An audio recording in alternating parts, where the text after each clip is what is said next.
Hello, everyone. I've been asked to give a summary from Robert Crosby called What Survives After Death. Before I do, I'm going to give a small reading from the Bhagavad Gita. And Krishna states,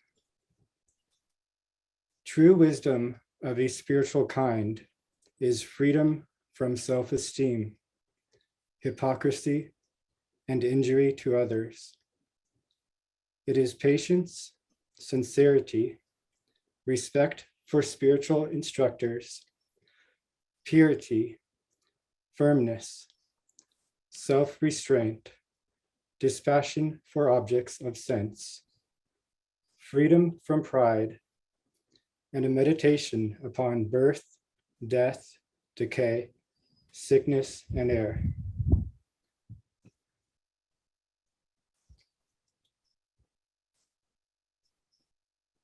So the title of the article, What Survives After Death, by Robert Crosby. Crosby starts out by reminding us that we all face death.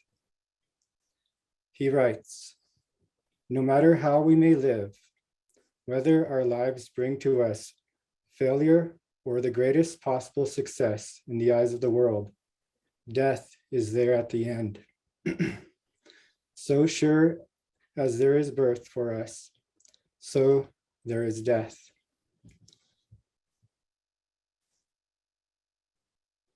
Crosby points out that science and religion do not help us understand what happens to us after death. He writes, "Religions such as we have professed do not give us any information whatever on this most serious question. Materialistic science presents to us no solution. From neither religion nor science have we gained anything to rest upon when the great conqueror of all human bodies appears before us."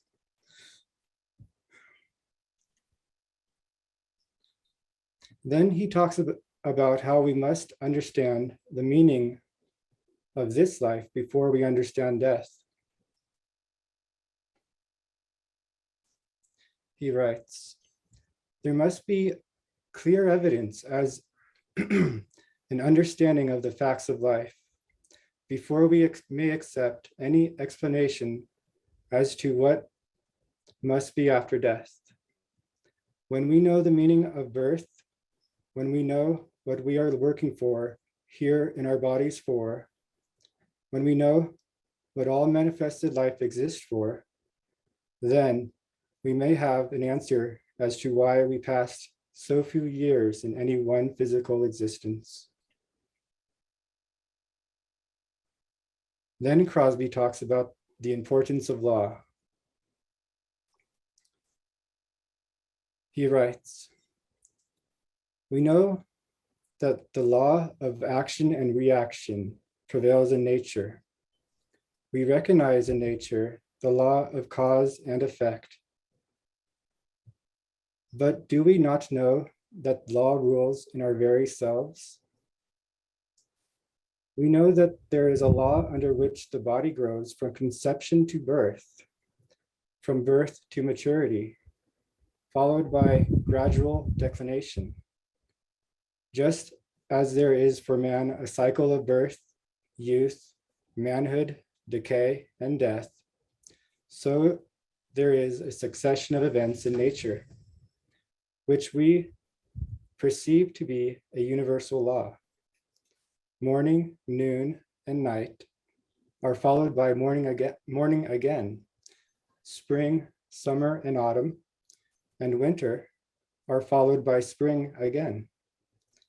We ought then to be able to perceive that, as in nature, our birth this time is but an orderly succession after previous death. So must we come again and again for a lifetime on earth, as we come again and again to our daytimes after the night. Our whole experience shows that law rules, and the conclusion becomes necessary that law rules in everything and in every circumstance. Law, therefore, must rule on both sides of death. Crosby makes it clear that we are not our body and we are not our minds. We are consciousness.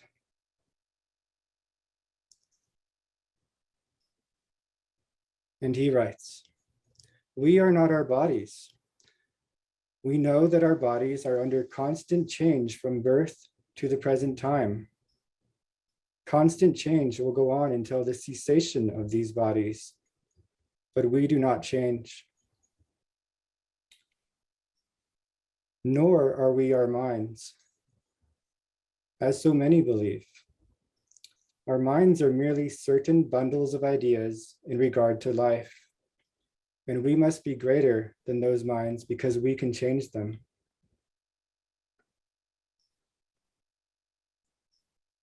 There is that in there is that in us which lives, which thinks, which is life itself, which garners all experience, which itself changes not at all.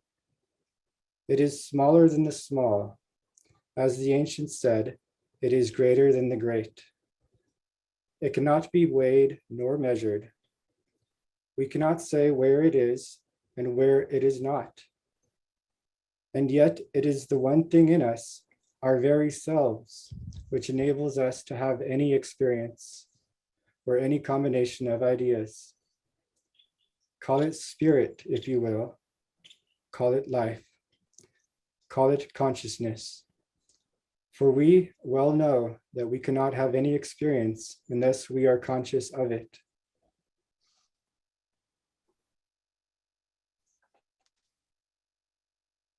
Crosby says that we are conscious all of the time, even in deep sleep and dreams.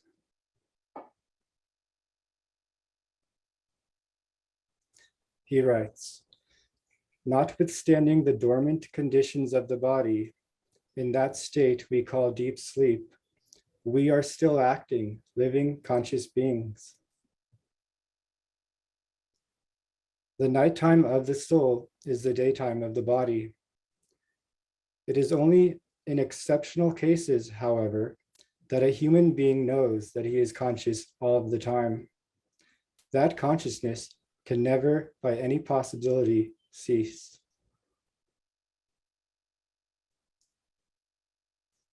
Crosby says consciousness is continuous, even in death. He writes, we should know that death could never touch us any more than sleep reaches us. That as our consciousness continues, whether the body is asleep or awake, so when the body dies, there is no cessation for us. Crosby says it is the experiencer that survives. And he writes, what then survives after death? The man himself, with all of his tendencies, with all of his experience, the thinker, the soul, is what survives, is what can never be extinguished, can never itself suffer, can never be involved, is always of its own nature, no matter what conditions a man may become involved in for the time being. Conditions, whether of joy or suffering, must have an ending. But the one who enjoys, the one who suffers, the one who feels, changes not at all. That which survives is our very selves. All that we call ourselves, the self who wakes, who dreams, who enjoys, who goes into different states through all of the worlds.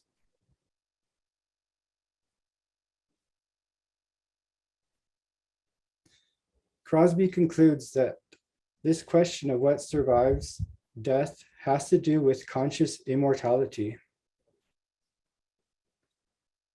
What is it that survives? We survive. As conscious beings, with all of the powers of perception, with all of that we have ever gained and thus shall ever be. Not until man assumes his birthright and realizes that the whole course of evolution is working out the laws of justice will he take the first step forward in true progress, which leads to conscious immortality. Thank you, Vijay. Thank you. I'm going to change this a minute and hand it over to Jim. Let's see here. Okay, Jim, it's all yours. All right, thank you very much, Jonathan. I just want to mention that Vijay's presentation, see, our lodge, Raghavan and Nandini were the gestators and the creators of the particular modality that we call the United Lodge of Theosophists in Santa Barbara.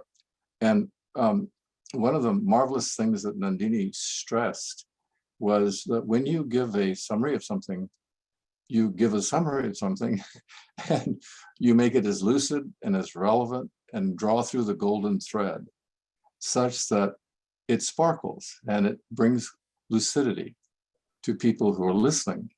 And I think, Vijay has aptly done that.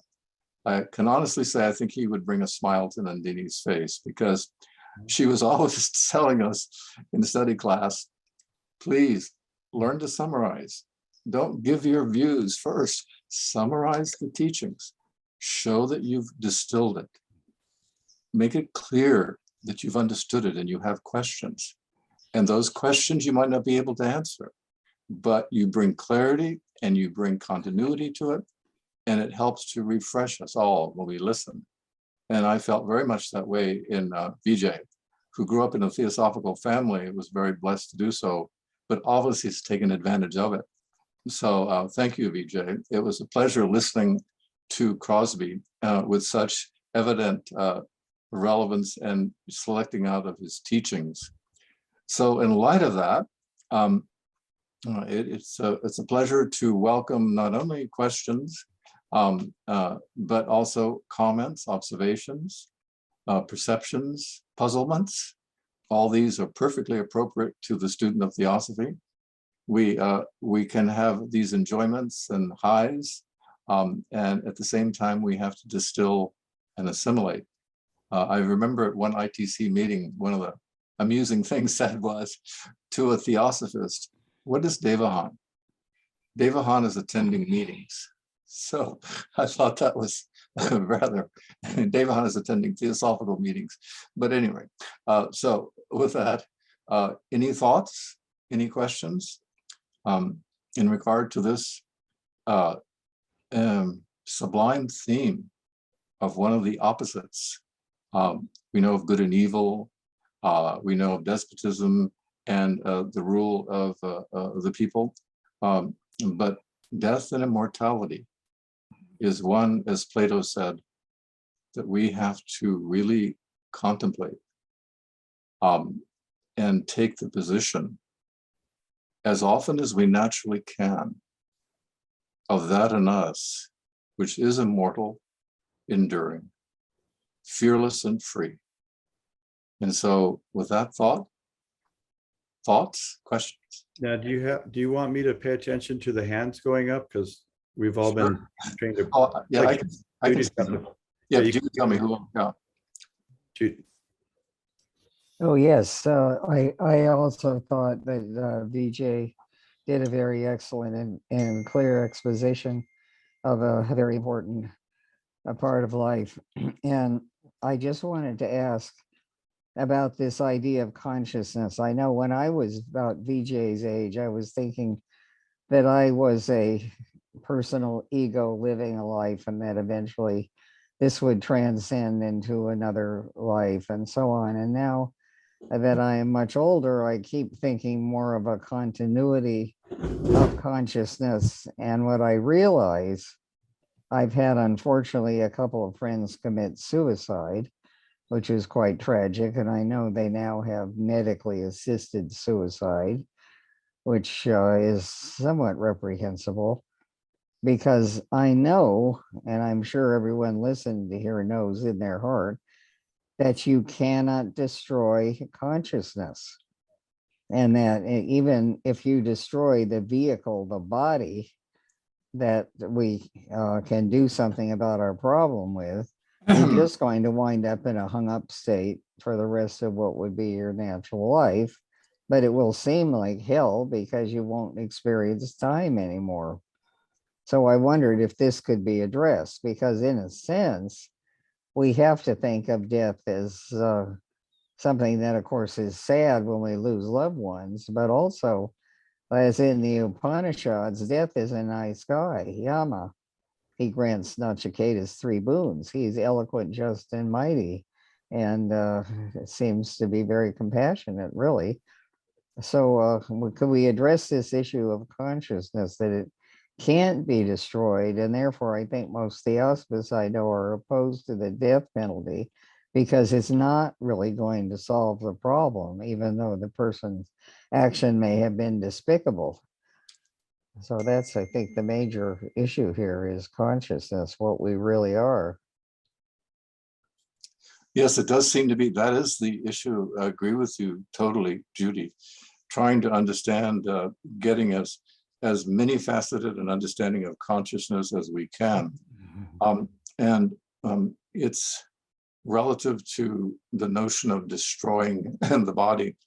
It's interesting, and Plotinus speaks of the soul conjoins itself to the body, but nature conjoins the body to the soul. And when its time has come, nature separates the body from the soul.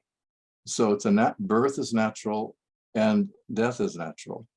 And as Socrates points out in one of the dialogues of the early dialogues of Plato, he says something very interesting when he's speaking about death and immortality.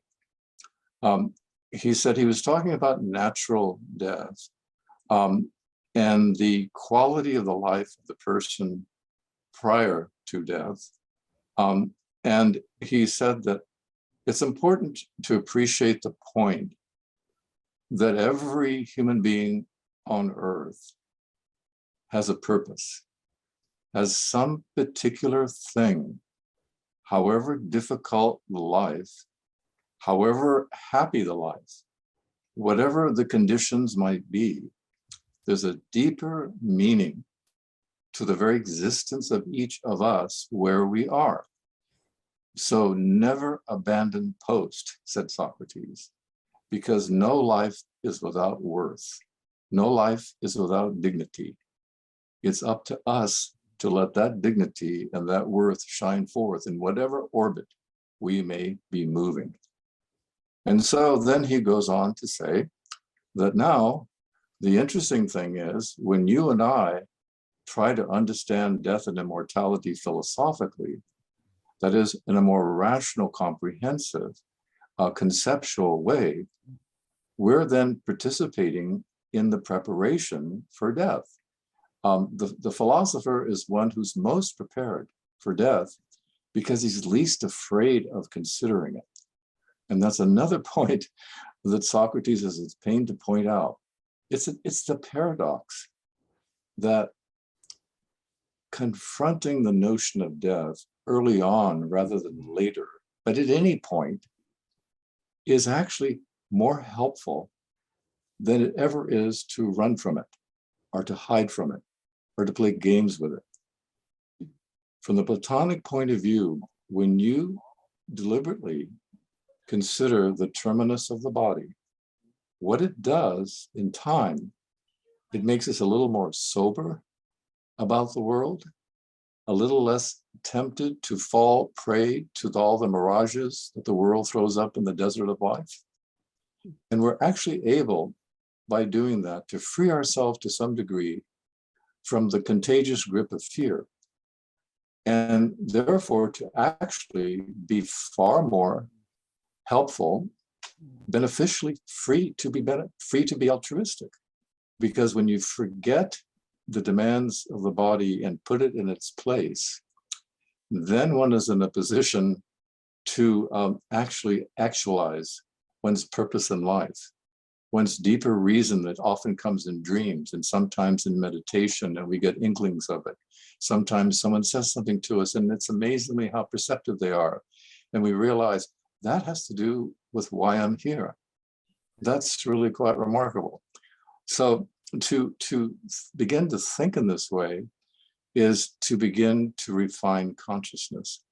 And perhaps when we study the philosophy and we begin to enrich the mind with this marvelous of flexible, supple concepts that the philosophy offers and expresses in multitudinous ways as well as mysterious ways, it's actually doing something to summon, to awaken, to plant a germ of that deeper consciousness Judy referred to that is always with us.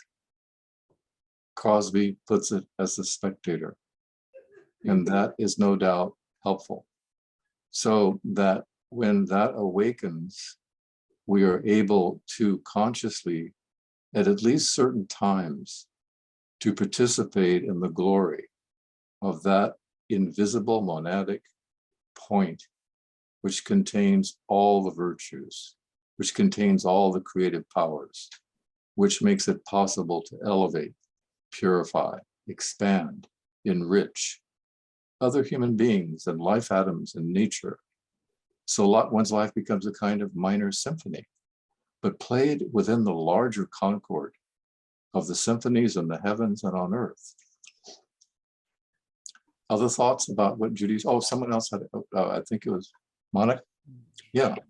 Yes, thank you. I think you just about answered a question that I had, but I wanted to say first, Vijay, thank you for such clarity in the way you delivered the ideas. I also wanted to know, because I don't think I retained it, I'm sorry to say, the name of the reading that you gave first, and the author. The first reading, Yes. it's from the Gita. Oh, For the Bhagavad Gita. that's the end of that. Okay. Thank Chapter you. Chapter 13. 13. 13. Okay. All right. The other thing, the question I had, and I guess I direct this to both you and Jim, is about this idea of conscious immortality. I wanted to know if conscious immortality is a state of consciousness that is a goal in studying theosophy. And also, can the same state of consciousness be attained if we just perform service, selfless service, let's say, in the world? And to add to that, if this conscious immortality is from the consciousness or as the monad, in other words, to know that we are to engage in, to get to a state of conscious immortality, does that mean that you are operating and perceiving life as the monad, whether in study or service? Any thoughts, Vijay? Or I think conscious immortality is a goal of theosophists. But can you answer the rest? oh yes. Well, probably not, but I will share a thought because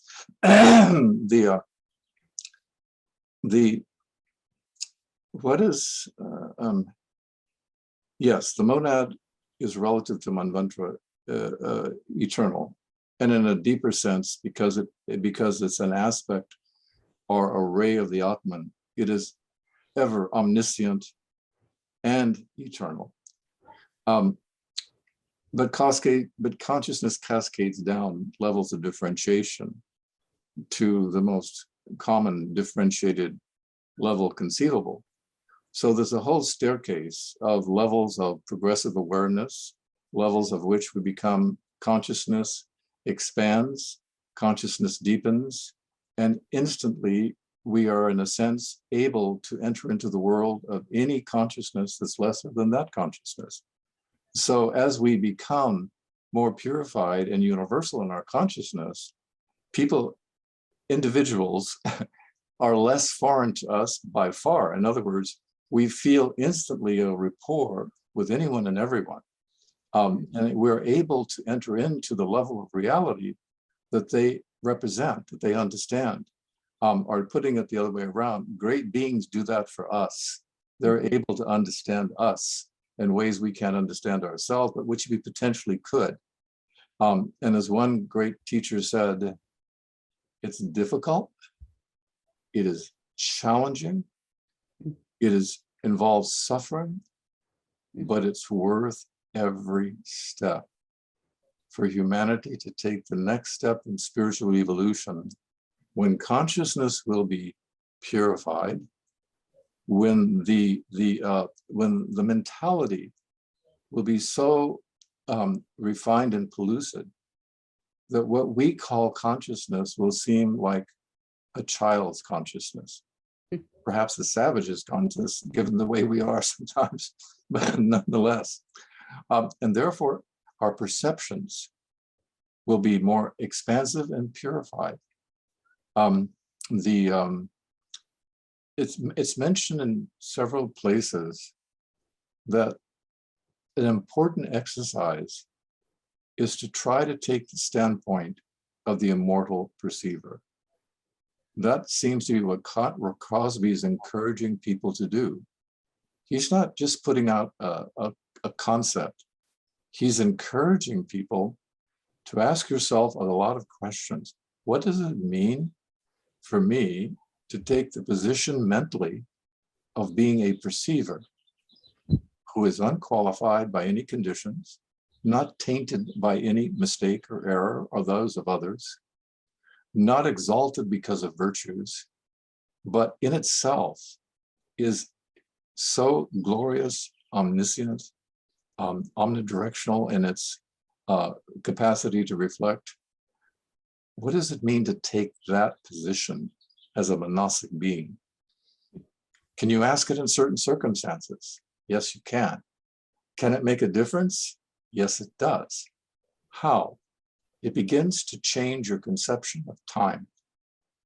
When you take the position of that which is eternal, doesn't that help not to be so victimized, not to be so gripped by the immediacy of time and of circumstance?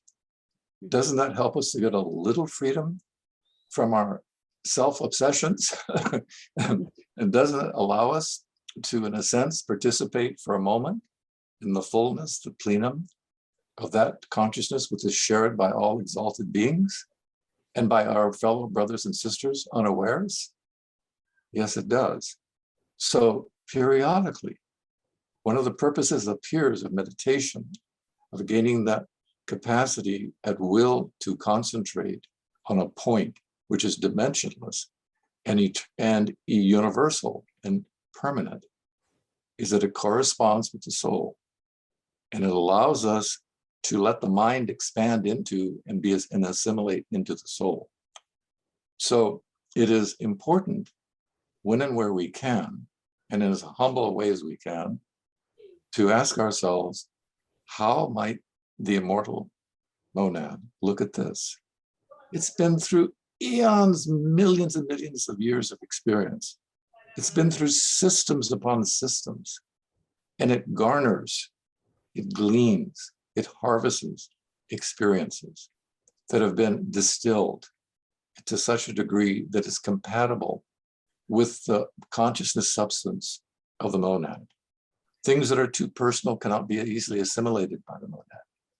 So the more we take the position, to the extent that we can, of what it would mean to be a being who was aware of his or her own immortality, and yet participating in the world, using the mind, being rational in the best sense possible, being empathetic, using the imagination. All of these would be part of the dynamic of learning or growing into taking the position of that in us, which is immortal and which is consubstantial with every other being as an immortal being. Thank you so much, Jim. Sure. Magnificent. You see the hand from Michelle Christie? Can you take a question from Yeah. Michelle? Yeah, go ahead. Oh, Michelle, I see, yes. Thank you, Vijay, on your presentation. My question is, how can we insert this idea of an individual immortality, the idea of the perceiver or the witness, into a universal collective sense of immortality? Okay, how can you how can you insert the notion of individual immortality within the collective consciousness of collective immortality? Is that the question? Yes, yes. I think I go back to what Monica was saying and posing. Can you, through selfless service, wasn't that one of your questions? Can you, through selfless service, achieve progressive awakening of the spiritual dimension of oneself? Yes, that would seem to be absolutely true. There are wonderful stories. One of, I think, the Book of Images that the LA Lodge used to put out, of the person who acknowledged the existence of the Atman and felt it was a very exalted thing, and it was somewhat beyond him. But at the same time, he trusted that idea. He trusted his teachers in bringing that forth as being very vital and important for a person who's seeking wisdom, to be aware of the Atman, the self that is transcendent and beyond all, and glorious as the sun, and as Gandhi said, glorious than a million suns. But nonetheless, what did he do? He did his best to understand it, but he basically decided, my life is one of service, and I'm going to do my best to serve others, because his heart ached when he saw people suffering out of loneliness and ignorance and despair, the kind of things that make you feel physical poverty wanes, but wanes by comparison with the spiritual and intellectual poverty. So anyway, he spent years learning what it meant to serve, just what it means to serve. But in so doing, his heart seemed to continually, like a flame being fed, to expand. It became the thrice sacred flame, brought down from Mount Olympus to Acadia to help enlighten and heal human beings. So as that flame in him began to illuminate the ways in which he could, known and unknown, be of service to people within the orbit of his simple life, the more he felt something in him growing. And so near the end of his life, he had a vision. And that vision was that he had awoken the germ of the Atman to such a degree that he became aware of his universal nature and how all creatures and all beings participate consciously and unconsciously in this incredible effervescence, this incredible awareness that is so sweet and so oceanic, and made it easy for him to sacrifice, do things that brought a little joy, a little sorrow, a little happiness, a little relief from others. So in that sense, we would think that one of the ways that we can grow into an appreciation of the collective nature of the quest, which is important, to see oneself as a monadic among a host of monads. We have to see it in terms of vast currents of monads and evolution, going through incredible periods of incarnations and the various geometries of relationships that evolve in time amongst various people. And that helps us in time to shape ourselves, our personalities, until they can become really the sounding board for the diamond soul.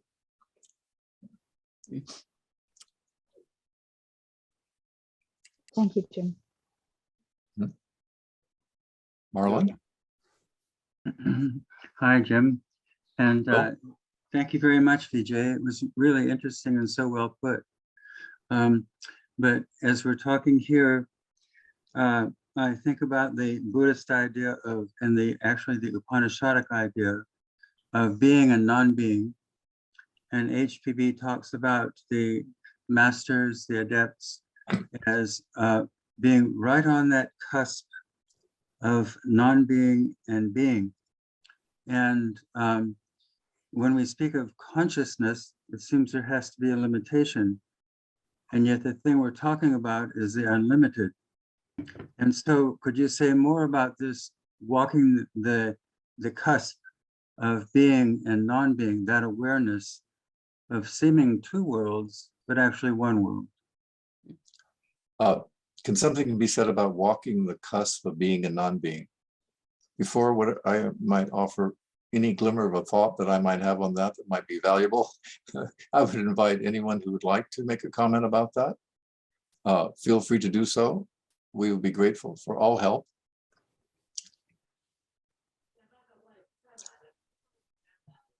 Is someone's trying, David, are you trying to speak? Oh, thanks. Yeah, just one thought just came to mind that relates to that is, I'm not sure if it helps or not, but that it's impossible to think yourself out of existence. It's impossible what? To think yourself out of existence. So I just throw that into the pot with the question he was just bringing up. Yeah. We're getting a spicy stew, David. Right. Okay, all right. About the non-being part, you know. Right. Well, there are layers of exfoliation, right? There's always going to be the invisible. There's always going to be the unmanifest. There's always going to be that which is, in a sense, Nirguna Brahma, the Brahman, the unmanifested, not capable of being unmanifested. But nonetheless, that's the infinitudes of consciousness, because we never in any system to the seventh round and the seventh race, as one understands the teaching, we could never exhaust the potential of consciousness, nor the supple infinite varieties that matter can take, nor the connecting link between the two, the Fahatic connections and all its creative powers. Those are basically infinite, but you can enjoy swimming in the infinite. You can enjoy consciously retiring into oneself, as Plotinus said, take a vacation, but don't go anywhere. What you do is take a vacation from yourself, even if you're very happy with yourself and you're very happy with your life. It's important to take a vacation. You know, Pico Iyer says when you take a vacation, you do it really to get away from yourself, and when you come back, you're kind of happy to be back to yourself because you refreshed yourself. The purpose of vacation is to replenishment. Nowadays, vacation means you come back tired, but nonetheless, in this sense about being and non-being, it would seem that the individual who's drawing the larger circle as much as possible in thought, in imagination, in meaning, in recognizing and celebrating others, and feeling sorrow for those who seem to be misguided or misunderstood, and being very patient with human beings in general. So that person, they're able to withdraw into the unmanifest. And that's where the creative potential is. It never exhausts itself. It's replenishing. And people can infinitely draw from it.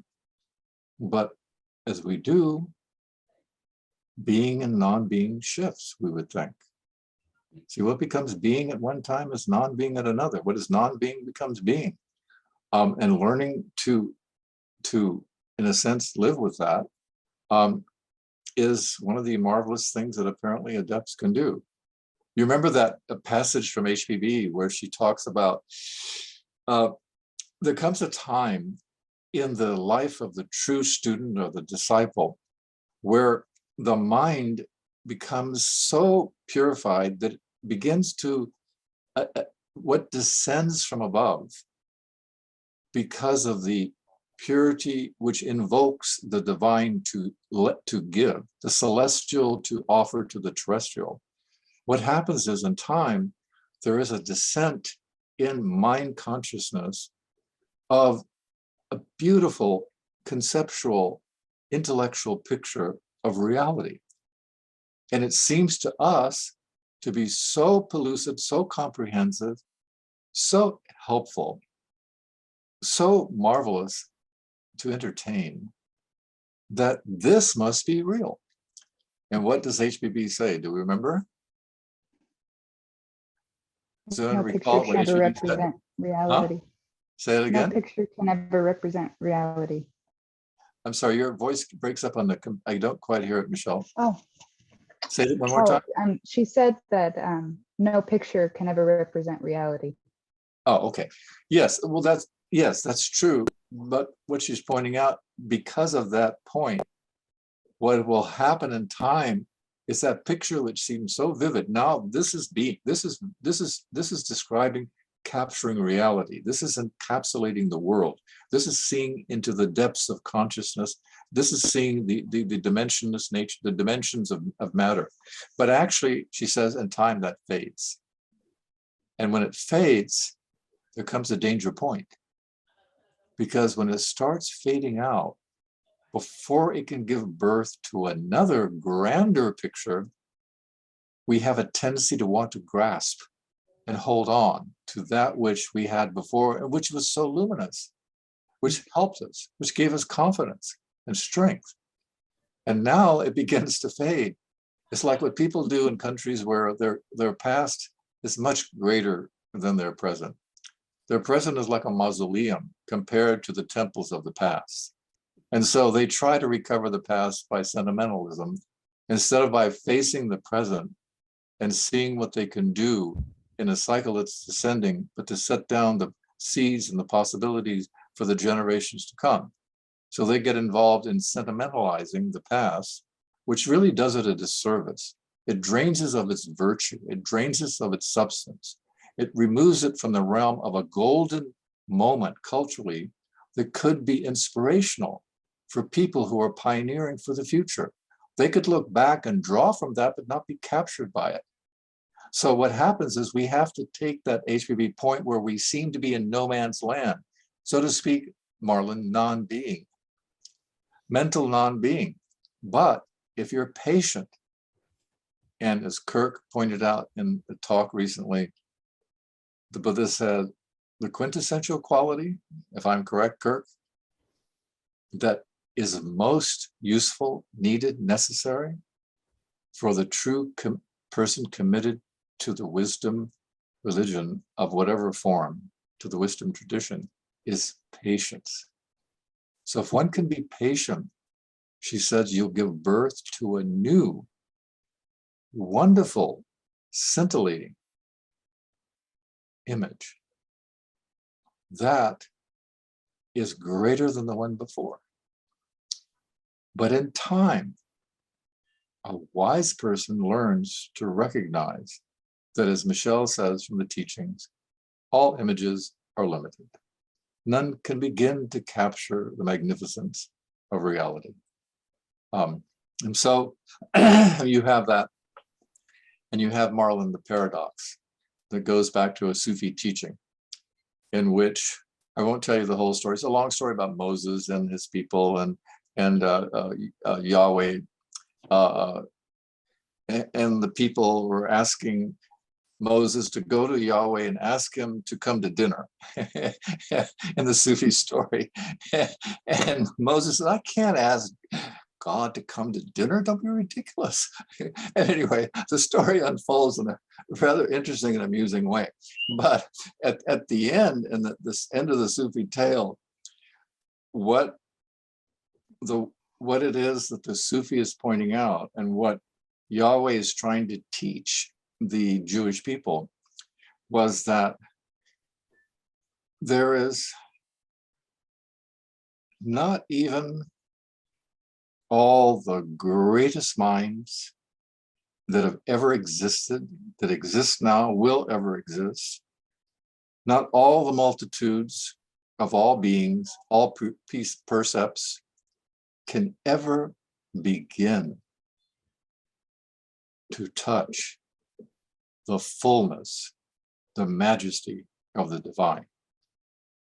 Yet, now this is the part, Marlene, yet, in the pure heart of true devotion to God as that formless being that one refuses to limit, but will honor in every realm of life, God appears. So in the pure heart, the divine can be grasped, but its magnificence is beyond anything.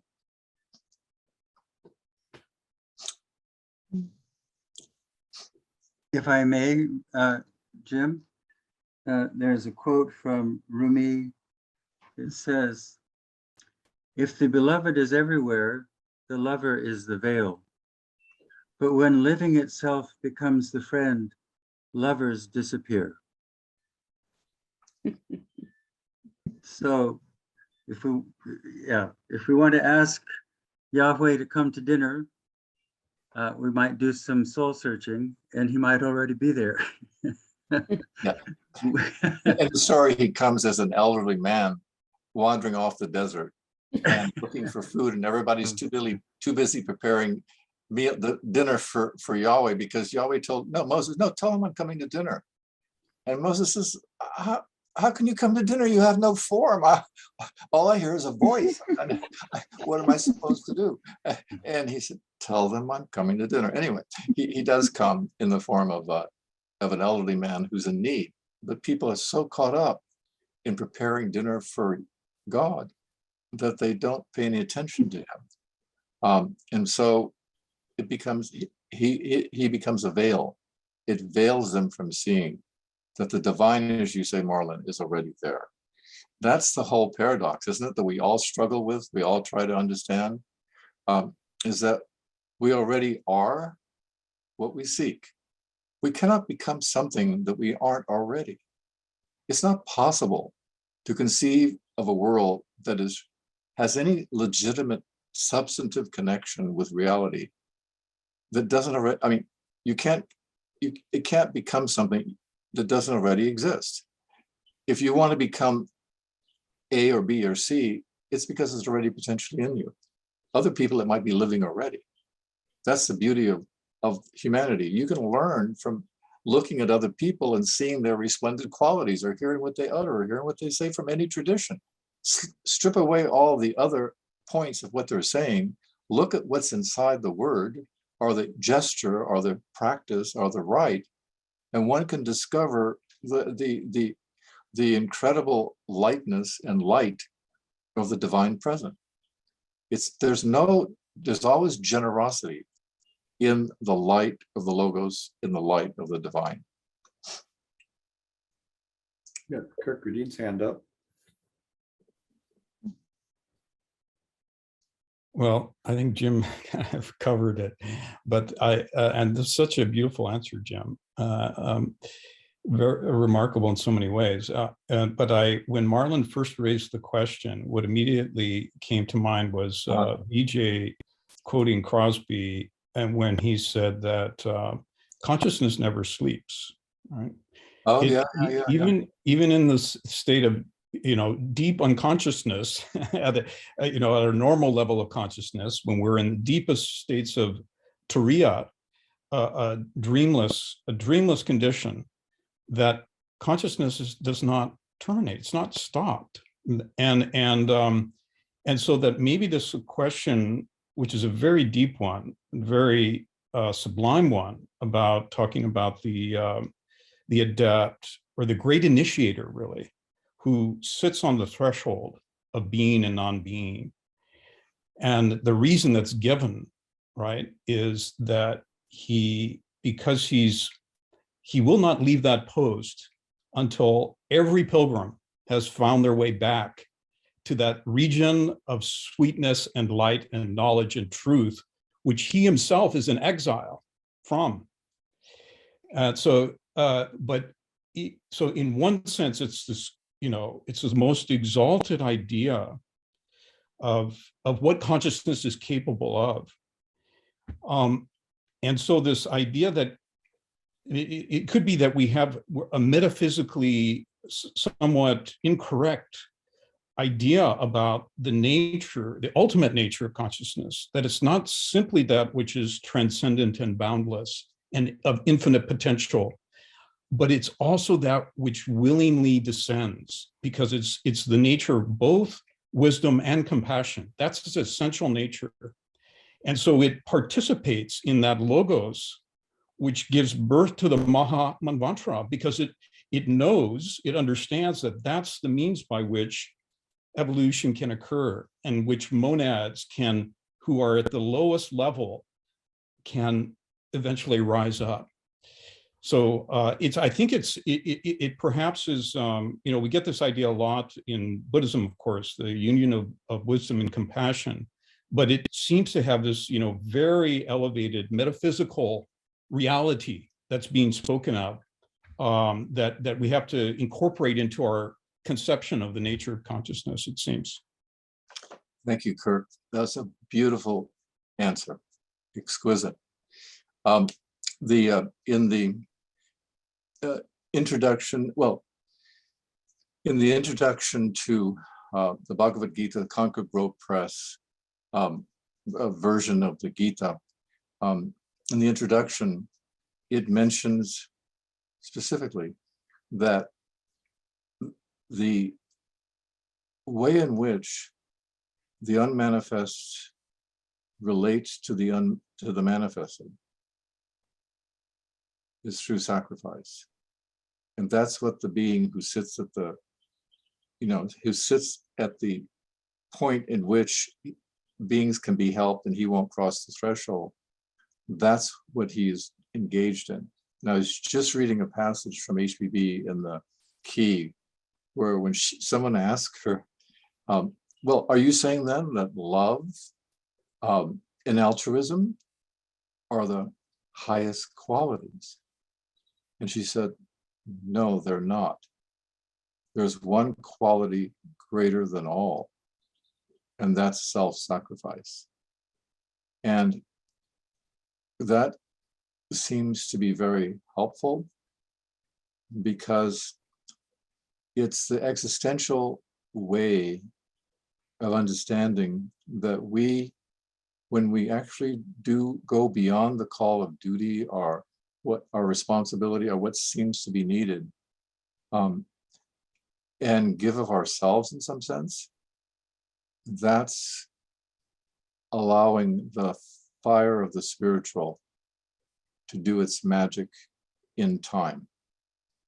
Just as the Maker's teacher marries together heaven and earth, the Akashic is brought into the realm of differentiated astral light. So I think that's very, very beautiful, because, one of the things that's really the conundrum here for all of us, I think, certainly for this student, but one of the things that's said is that Christianity made a mistake, and so did a lot of theological religions, because they eventually say that the soul enters the body. And then that creates the condition under which people have to be saved. No, the soul, the immortal, does not enter the body directly. It only does so indirectly, because of the impulse of a deeper sense of sacrificing for that which is lesser. It's the only way the lesser can be elevated, given its opportunity. creating matrices for future monadic impulses is through this willingly going beyond the boundaries and not consider counting the cost. Yet what is interesting is right after you read that from HBB, what does she say? But don't do it impetuously and foolishly. Do it intelligently and with discrimination. Look at the foolish missionaries that go out and give their bodies to savages that have no idea what they're talking about. That's foolishness, she says. No, if you want a model of what it means, what we mean in the Brotherhood by this, look at Father Damien in the, in Molokai. There, she said, if we had the money, we'd build a statue of gold to him. And she talks about his extraordinary, selfless heart. And that is nothing you can teach anyone. They have to be inspired and moved and prepare for it, I think. Anyway, sorry. I have a hand up from David. Oh, I'm not unmuted. Good. I mean, I'm unmuted. I feel like we're dismissing someone important here tonight. Hamlet, to be or not to be. That is the question. Is that the question we're all asking, to accept our consciousness and to be rather than to not be by the questions of life that confront us daily? Do we choose that higher consciousness? Do we endure the slings and arrows of outrageous fortune, and do we figure out how to, we might say, arm ourselves against them, or maybe better put, to transform them into something more meaningful? Yes, that's a very good point, David. That's a very interesting quote to bring in from Shakespeare, where the poor tortured Hamlet is trying to work out something. But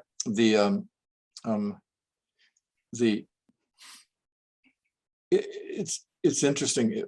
See, to declare oneself to oneself is highly important. That's why Gandhi, as Jonathan pointed out recently at a meeting, he said vows are critical. They're not just for monks and nuns in monasteries. Vows give us a strength because they draw from a deeper dimension of reality within the caverns of the heart of the human being, which are continuously replenishing. So if we can resolutely see the kind of life we wish to live, and which Theosophy gives us so many portraits. When you read the Gita, how many different portraits are they given about the qualities that are desirable, and how many classifications of sattva, rajas, and tamas of different things from faith on. But it's just amazing that we recognize that to learn to be unconditional is probably one of the first things we should do. And it doesn't matter where, as it's said in Hermes a lot, begin somewhere. Gandhi said the same thing, begin somewhere. Vows are in the sense of being resolute, being firm about what you believe, being firm about what you're going to stand for with yourself, more so than with others. When you do that, he says, nature, the spiritual forces in nature begin to become our ally, and they work with us. We're going to have our ups and downs. We're going to have our lapses. We're going to make our mistakes and realize we're not being what we could be. But that's part of learning. Crosby says, how else do you learn? You learn by making mistakes and error. And Krishna talks about it. Vijay, quoted us from that beautiful passage from the Gita that he quotes at the beginning, so apt for everything we're struggling to understand. But error is one of them. There's a purpose to error. There's a purpose to illness. There's a purpose to dying. Everything serves the spirit in some sense. So when we declare what is important in any way, and we're unconditional to it to a high degree, we will find that we are working with those benevolent forces that patiently work, ploddingly through time, through the corridors of challenges that we get, until we begin to refine and reshape and remelt our nature. And it is important to do that, I think. It's like Gandhi said, would you trust a general who, when he realizes a battle is imminent, says, I'll do my best? No, you want a general who says, we're going to attack full, we're going to give it all. No, you give your all. You might not succeed, but if you don't give your all in an important battle, there's a difference between 99% and 100, and it's not 1%. There is a vast difference between 100% and 99%. The 99% leaves a margin for rationalization.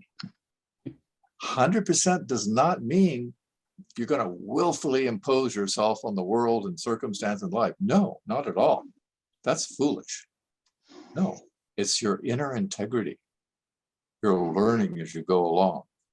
Your willingness to adapt, to adjust, to self-correct, to see where you were foolish, to see where you had great ideas and great resolves, but a very weak personality. So you better do something about it. You better listen to your wife for a change, about criticism. She might see things you don't, or vice, male, females with males. So that the world is a school, and we can stand stronger also when we stand with others. Yes. Looks like you have a question from Monica. Yes, I wanted to just be sure that the being that you and Kirk, Jim, were speaking about, Yes. is what's titled The Silent Watcher in the Secret Doctrine. Yes, it's called The Great Sacrifice, or The Silent Watcher. Yes, it's I true. just wanted to be It's sure. a passage in the SD. Yes. Yes. It's one of those things where you're wordless after you read it. What can one say? Certain things are best to be wordless about anyway. There was looked like a hand up from Diane for a while, and then it went back down. Is that the case? No question from Diane? I guess not. I thought I saw from Anthony as well. Oh, I thought I saw his hand up also. Yes, that was a different question, but now I have another one. This is about intuition. Now, we know that animals have instinct. We have intuition, and reason is what separates the animal instinct from our intuitive knowing. But the reason can undo our intuition because we go off in the wrong direction. So I was just wondering if you could just elaborate a little bit on that, about our reason undoing our intuition by going off on a different angle or wrong angle. Well, the way you put the question is very helpful, actually, to the answer. Plotinus spoke, for example, the great Platonist, Neoplatonist Plotinus spoke of there is a immortal soul, an animal soul, and a mid-soul. And when the mid-soul entertains the highest ideals and strives for them, it then moves closer to its own immortality. But when it pays too much attention to the animals' passions in it, and to take it not just animals in nature, but animals in ourselves, then what happens is it pulls down the mid-soul. So the mid-soul is in that intermediate position. And one of the ways it's been pointed out by various people that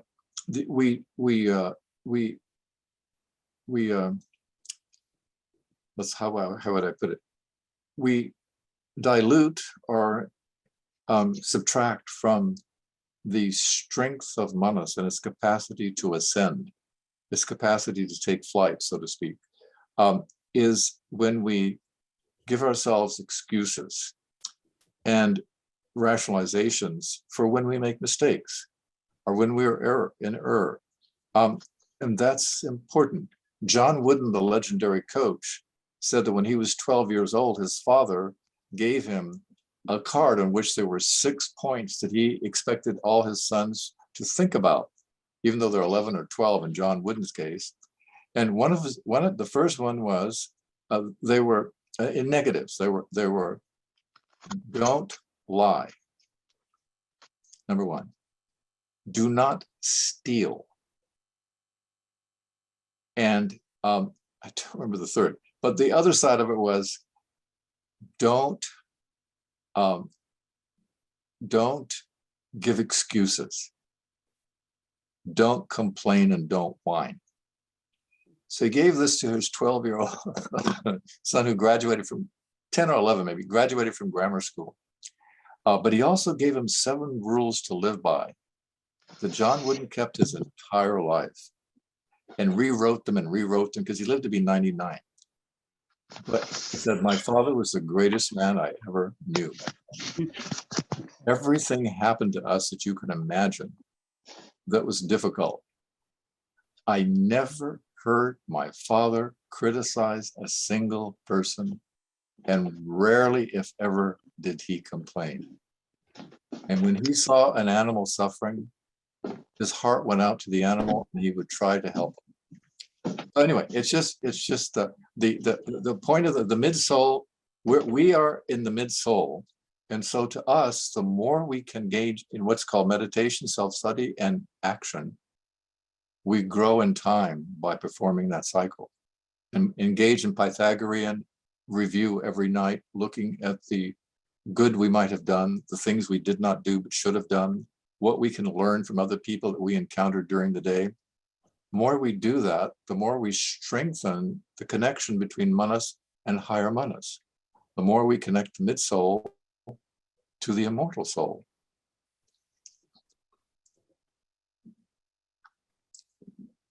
Well, thank you, Jim. I think our time is actually up. You have anything final that you'd like to cap things up with, or? Now, I'd like to thank you all for the impossible questions. Yeah, Just my little joke. you did get hit with a bunch of hard questions.